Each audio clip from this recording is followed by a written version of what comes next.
Halo, assalamualaikum warahmatullahi wabarakatuh. Perkenalkan, nama saya Amanda. Saya di sini memaparkan materi tentang toxic positivity. Toxic positivity itu sendiri adalah fenomena psikologis yang semakin sering dibicarakan dalam konteks kesehatan mental. Meskipun berpikir positif sering dianggap sebagai kunci kebahagiaan dan kesuksesan, ketika dilakukan secara berlebihan dan tidak realistis, hal ini justru bisa menjadi racun bagi kesejahteraan emosional. Dalam bab ini, kita akan membahas definisi, latar belakang, dan mengapa penting untuk memahami toxic positivity. Definisi dan karakteristik toxic positivity sendiri itu adalah dorongan atau tekanan untuk tetap positif dalam segala situasi, bahkan ketika seseorang sedang mengalami kesedihan, kemarahan, atau rasa kecewa. Karakteristik utamanya meliputi penolakan terhadap emosi negatif, penggunaan kalimat seperti "semua kan baik-baik saja" tanpa henti, merasa bersalah karena tidak bisa merasa bahagia, menyembunyikan perasaan demi terlihat kuat atau positif. Toxic positivity bukanlah bentuk dukungan, melainkan bentuk penyangkalan terhadap kenyataan emosional seseorang. Contoh-contoh toxic positivity dalam kehidupan sehari-hari adalah lingkungan kerja, seperti jangan mengeluh, kita harus tetap semangat. Di media sosial, unggahan yang hanya menampilkan kebahagiaan dan kesuksesan tanpa ruang untuk kerentanan. Hubungan pribadi, kamu harus bersyukur, banyak orang yang lebih menderita. Keluarga, jangan menangis, kamu harus kuat. Kalimat-kalimat ini tampak mendukung, tetapi sebenarnya mengabaikan kebutuhan emosional seseorang untuk didengar dan dipahami. Dampak psikologis toxic positivity sendiri itu adalah dapat menimbulkan berbagai dampak negatif terhadap kesehatan mental. Seperti penekanan emosi, menyimpan emosi negatif dapat memicu stres kronis dan gangguan psikologis. Rasa bersalah, merasa tidak cukup baik karena tidak bisa selalu bahagia. Isolasi emosional, merasa tidak didukung atau dipahami oleh orang sekitar. Hubungan yang dangkal, sulit membangun koneksi yang jujur dan mendalam karena tidak ada ruang untuk kejujuran emosional. Penelitian menunjukkan bahwa menerima dan memproses emosi negatif secara sehat justru membantu seseorang pulih lebih cepat dan membangun kesehatan psikologis.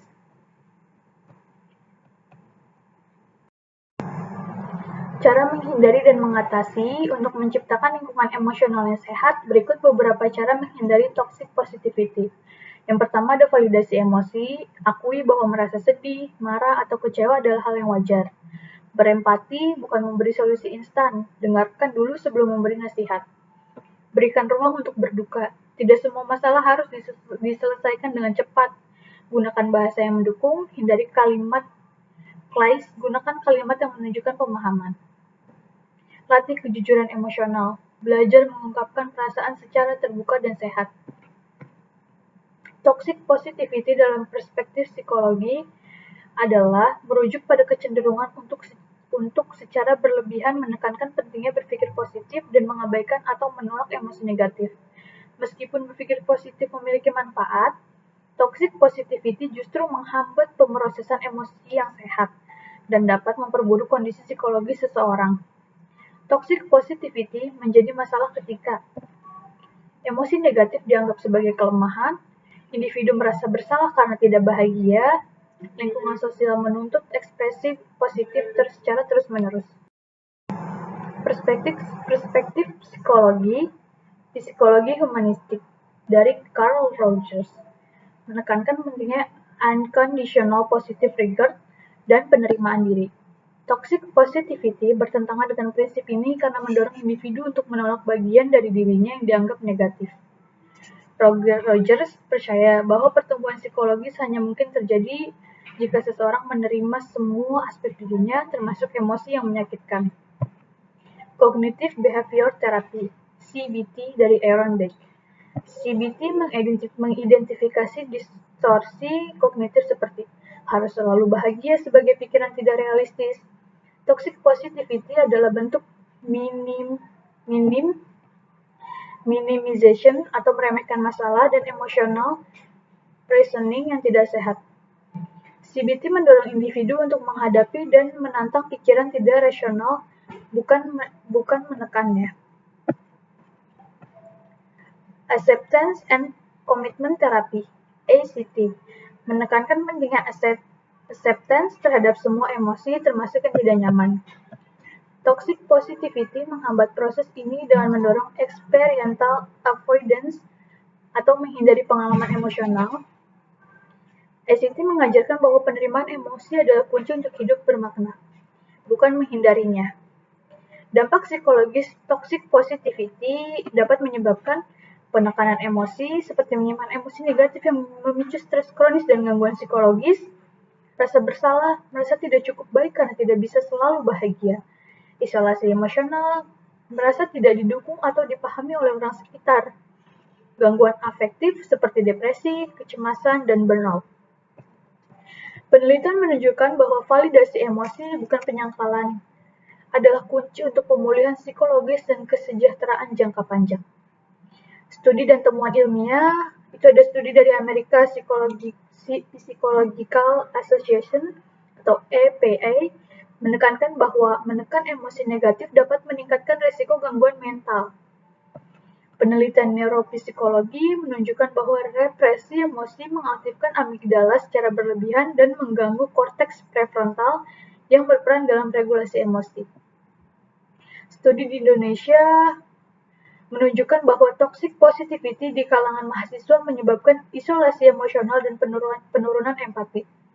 Penanganan dalam praktik psikologi menggunakan berbagai pendekatan untuk menangani toxic positivity.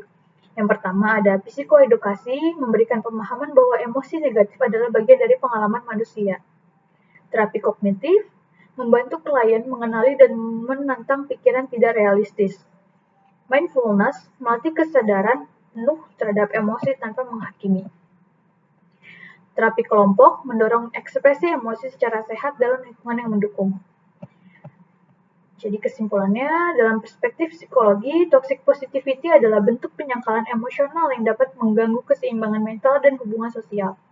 Psikologi modern menekankan pentingnya penerimaan emosi, refleksi diri, dan komunikasi empatik sebagai cara yang lebih sehat untuk menghadapi tantangan hidup. Dengan memahami toxic positivity secara ilmiah, kita dapat membangun budaya emosional yang lebih sehat dan manusiawi. Dampak kondisi otak yang terjadi dalam toxic positivity ini adalah bentuk penyangkalan emosional yang dapat mengganggu keseimbangan mental dan hubungan sosial. Psikologi modern menekankan pentingnya penerimaan emosi, refleksi diri, dan komunikasi empatik sebagai cara yang sehat untuk menghadapi tantangan hidup. Dengan memahami toxic positivity secara ilmiah, kita dapat membangun budaya emosional yang lebih sehat dan manusiawi. Mekanisme emosi dalam otak. Otak manusia memiliki sistem kompleks untuk memproses emosi yang melibatkan beberapa bagian utama. Yang pertama ada amigdala, mengatur respons terhadap ancaman dan emosi seperti takut dan marah. Hipokampus berperan dalam memori dan pengelolaan pengalaman emosional. Korteks dan prefrontal mengatur pengambilan keputusan, kontrol impuls, dan regulasi emosi. Sistem limbik mengintegrasikan emosi dan motivasi. Ketika seseorang mengalami toxic positivity, sistem ini terganggu karena emosi negatif ditekan atau diabaikan. Dampak penekanan emosi terhadap otak, yang pertama ada aktivasi amigdala yang berlebihan. Penolakan terhadap emosi negatif menyebabkan amigdala tetap aktif karena otak mendeteksi konflik emosional yang tidak terselesaikan. Ini memicu reaksi stres kronis, seperti rasa cemas, gelisah, dan mudah tersinggung. Disfungsi korteks prefrontal. Korteks prefrontal kesulitan mengatur emosi karena tidak ada ruang untuk refleksi dan pemrosesan emosi negatif. Akibatnya, seseorang bisa mengalami kesulitan membuat keputusan yang sehat secara emosional dan cenderung menghindari masalah. Penurunan volume hipokampus.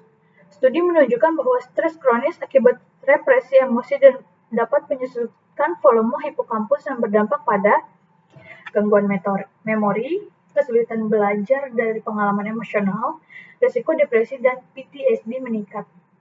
Ketidakseimbangan neurokimia. Toxic positivity dapat mengganggu keseimbangan hormon dan neurotransmitter. Kortisol meningkat karena tekanan emosional yang tidak tersalurkan. Serotonin dan dopamin menurun karena tidak ada pemrosesan emosi yang sehat. Ini menciptakan kondisi di mana seseorang tampak bahagia secara sosial, tapi secara neurologis mengalami tekanan berat. Efek jangka panjang pada otak itu ada kelelahan emosional dan burnout, penurunan empati karena terbiasa menolak emosi orang lain, disonansi kognitif antara perasaan dan ekspresi, gangguan efektif seperti depresi, kecemasan, dan gangguan penyesuaian. Dukungan dari studi psikologis dan neuroscience, penelitian dari American Psychological Association menekankan bahwa validasi emosi adalah kunci pemulihan psikologis dan neurologis. Studi neuroimaging menunjukkan bahwa individu yang menekan emosi negatif menunjukkan aktivitas abnormal di amigdala dan korteks prefrontal. Terapi seperti ACT atau MBCT terbukti membantu menyeimbangkan aktivitas otak dengan cara menerima emosi secara sadar. Jadi kesimpulannya teman-teman, toxic positivity bukan hanya masalah sosial atau psikologis, tetapi juga berdampak langsung pada struktur dan fungsi otak. Penekanan emosi negatif menggunakan sistem limbik, merusak regulasi emosi, dan meningkatkan risiko gangguan mental.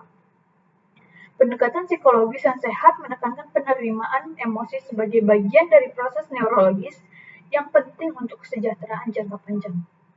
Baik, sekian dari saya. Lebih kurangnya mohon maaf. Wassalamualaikum warahmatullahi wabarakatuh.